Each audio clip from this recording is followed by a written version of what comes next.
Welcome to Practical Access. I'm Lisa Dieker. And I'm Rebecca Hines. And Lisa, I think I'm going to let you introduce this episode's guest because you may know him just a little bit better than I do.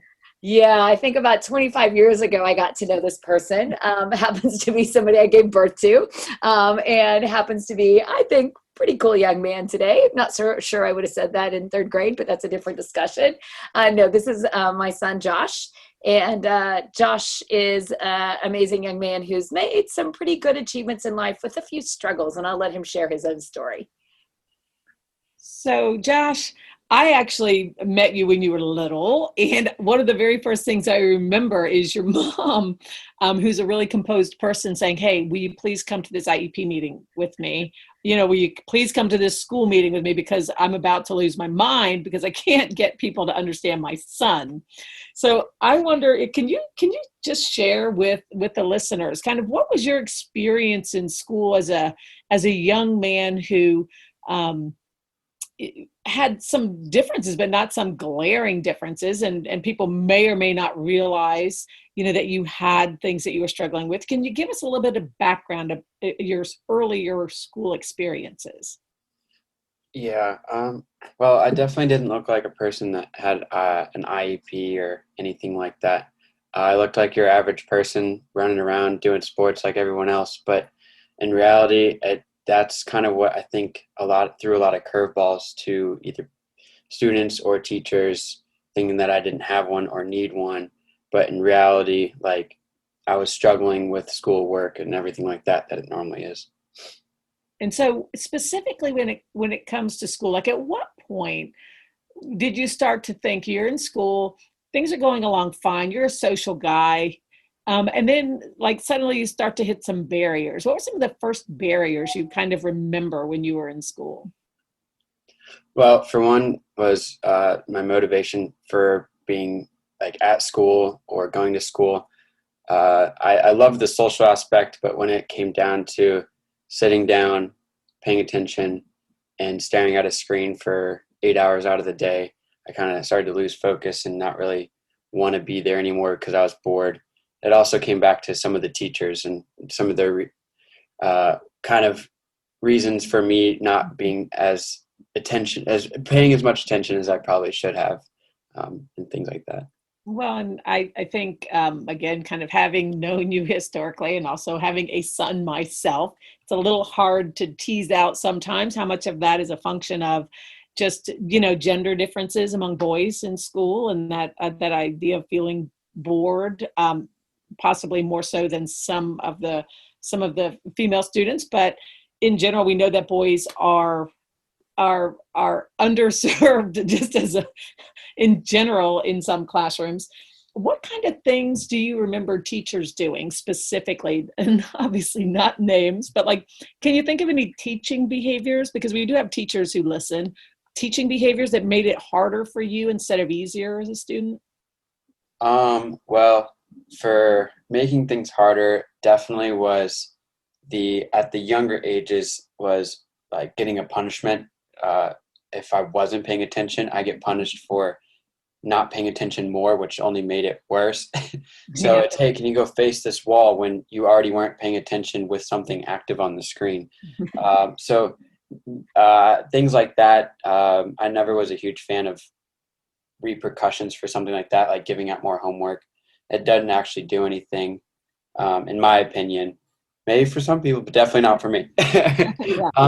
But I think the fact that just it really helped when I was in a room that was more active and more talking as a whole.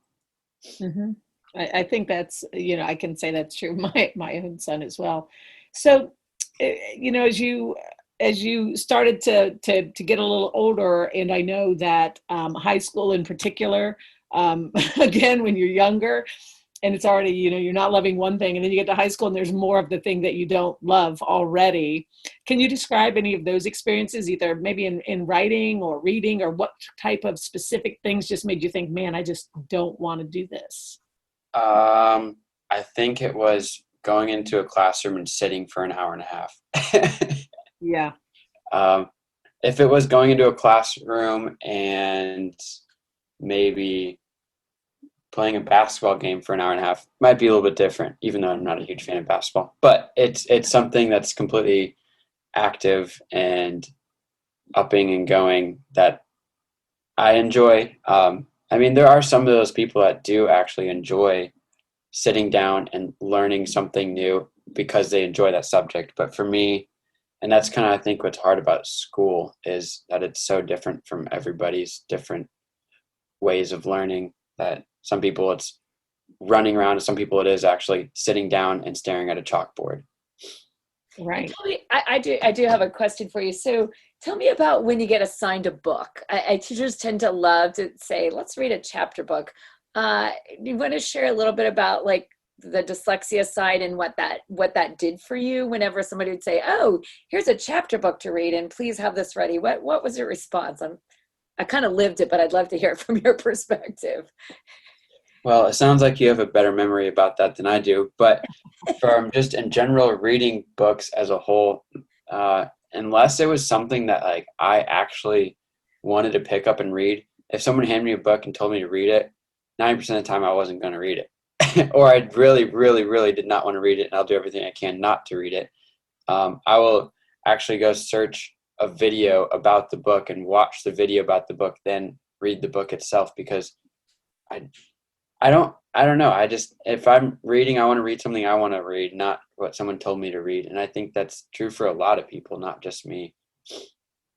So, Josh, all of these things being what they were, you did manage to succeed and to go on. And I know it's because of your sports prowess, which we'll discuss. But now you are a college graduate, an ambassador for the Tourette syndrome. So, what do you think? What personal skills of yours overcame that the drudgery of school? How do you feel like you overcame those things that really were barriers, even if some of them were psychological and some were dyslexia? But what interpersonal skills, what do you think helped you get there? My biggest thing was always having an outlet, whether that be a hobby that someone has or that I had. My hobbies have changed a lot over the years, but I've always stuck to one, gymnastics. And even if it was a day I didn't want to go, whether because I was tired, down, or I just wasn't motivated, it was always something that was like scheduled 6 days a week my whole life, that I always had that outlet. And some people it is sitting down reading a book, but I found that like different hobbies or different sports that were in my case forced upon me per se, meaning like I had practice times and I had to go, especially at the college level. I always had an outlet whether I wanted it or not, and in the end it always made me come out feeling better than I was going in. Yeah. And Josh, one of the things that, again, we're very proud of you as parents that, you persevered through not only disabilities, but through struggles. Writing is definitely not your forte. And so I really have two questions for you, but I'll start with the first one, and then I'll give you the second one afterwards. And that is, talk about technology. You've always said, you jokingly tell people you weren't college material, but you went anyway because gymnastics gave you the opportunity. And yet you graduated with really good GPA and got a college degree, which is a really big deal. What were the tools and what were the technology? What would your advice be to parents or people with disabilities or teachers? Like, what's the tool? What did technology do for you in giving you a gateway that maybe others might want to learn from? Yeah. One of the biggest things that really gave me an advantage in college, or not even just in college, even kind of like towards high school when technology was starting to become more prevalent in schools, it was like knowing the different programs like Word, Excel, even like Google Docs, and just knowing your way around those things made things easier, whether you're doing projects with other students or just projects in yourself. Knowing the ins and outs was less of a headache later the more I knew it now, the less I had to worry about learning it later when I actually needed it. Also, there's some ways I was able to cheat the system and and know some ways around it by doing stuff like that. It wouldn't have been like the photo math app or anything that you did some math problems with. You're not going to publicly admit that. Good. All right. So, well, and then my second question is, you recently had a chance a couple years ago, and I now with COVID, you're limited in what opportunities you've had, but you got a chance to meet up with 30 young adults with Tourette syndrome in Orlando and become a part of a team that's called Tourette Syndrome Association Ambassadors. Talk about what that experience was like for you to meet 30 other people like you, and kind of highlight some of that experience, because I know you was excited about that as you were going to the NCAA championships, and I just found it interesting why that excited you so much. So share a little bit from that experience. Yeah, well, for one, it was an experience that I've never really experienced. I haven't really been around many other people that have Tourette's, especially some that have it way worse than me. The biggest thing was I walked into this meeting room with tons of probably like 30 other people, and I felt really uncomfortable at first because, like I said, I haven't been around it very much. And then next thing you know, by the end of it, I have some best friends in the room, and I felt really comfortable. And everyone was kind of ticking off of each other. And it was actually kind of funny because we were all laughing at it, because one person would say one thing and it would bounce off to someone else. And then we would all turn around and look at each other and start laughing if it was something funny or whatever. But it was a great experience because everyone was comfortable and was able to kind of do what they do whenever they need to. And it was a good time. Yeah, I think for me as a parent, and then I'll throw it back to you, Becky, is I think it's the one thing I wish I'd have done sooner, because I watched you just light up in saying there's 30 other people not only like me, but I think all these people were also very successful. And I think that was what was really fun for you, was to not only meet others, but I mean, what were some of the things that some of the folks at that conference did? I think a lot of them owned businesses. What were some of their backgrounds? Yeah, everyone did a little bit of everything. Well, most of the people were still in school. Some were definitely like going for like medical school and doing some pretty outrageous things that I wouldn't be going to medical school. That's for sure. I'm happy with where I was.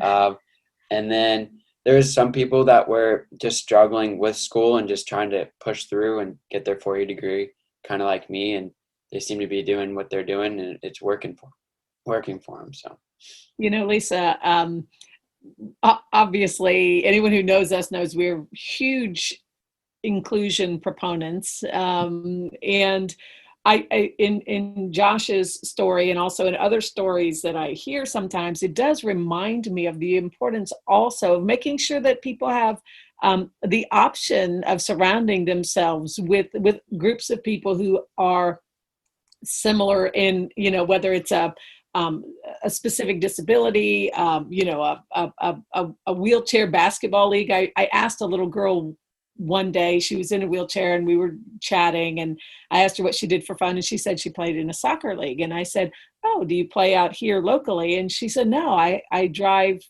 to Tampa because there is a wheelchair soccer league." And I said, "Oh, they don't let you play in the league here?" And she said, "I don't want to play in the league here. I want to play with people who are also in a wheelchair." And it was a great reminder to me that sometimes I think we, because of our beliefs about people having access to the same things, it's important to realize that sometimes, like Josh, people choose, to surround themselves with others who have some things in common. So, Josh, I just have one final question for you. Now, I said this is my one final question, Lisa.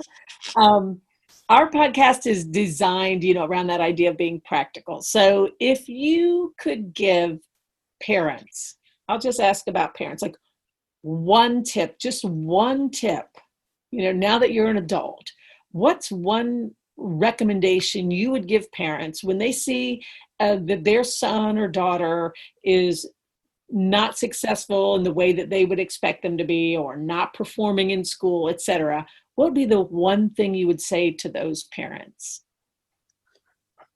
if I can put it and just make it short and sweet, I would definitely give the tip saying that they should be finding a hobby. I think that's like, or some sort of outlet that they enjoy, not something that you enjoy. As a parent, I think it should be something that they enjoy and that they are eager and willing to go to, because for me, it was giving me motivation at the end of school or even before school or whatever on the weekends, gave me some sort of motivation to get through the week or through the day, to then know, like in my case, it was gymnastics practice after school every day. It was okay, 3:30, all right, it's coming up, blah, blah, blah, let me just get what I need done, and then I'm off to practice to go do something I like. But having some sort of outlet or some sort of motivation for either a sport or something like basic scrapbooking, I don't know, whatever that is. But finding a hobby, I think, is my biggest one. Well, I really do have a question that's practical, but I do want to know what do you feel like you're at this point in your whole 25 years, what are you most proud of? Definitely getting accomplished, like college is definitely one of my biggest things. And then also being as successful as I was in gymnastics, going through it. And at the time, I didn't see myself being as successful as I was looking back at it and what I've actually accomplished. All right. And then my practical question, this is one not to do and to do. You're going to be, lots of teachers are going to be listening to this. You're the kid with dysgraphia, dyslexia, and Tourette's sitting in their classroom. Tell them one thing to do and one thing please don't do. Well, for one, don't put people in timeout or exclude them from the classroom. That is a definite no-no. And then I would definitely say to do is make everything a little bit more active in the classroom, whether that be more talking or more physical running around, I guess you could say, or just group work in general, because I know that students always like group work. They don't like being separated from each other because everyone wants a human interaction. All right. Well, thank you, Josh, for joining us. And thanks for taking the time to hang out with your mother. So if you have questions, please post them on our Facebook page at Practical Access or send us a tweet at Access Practical. Thanks, Josh. Thank you.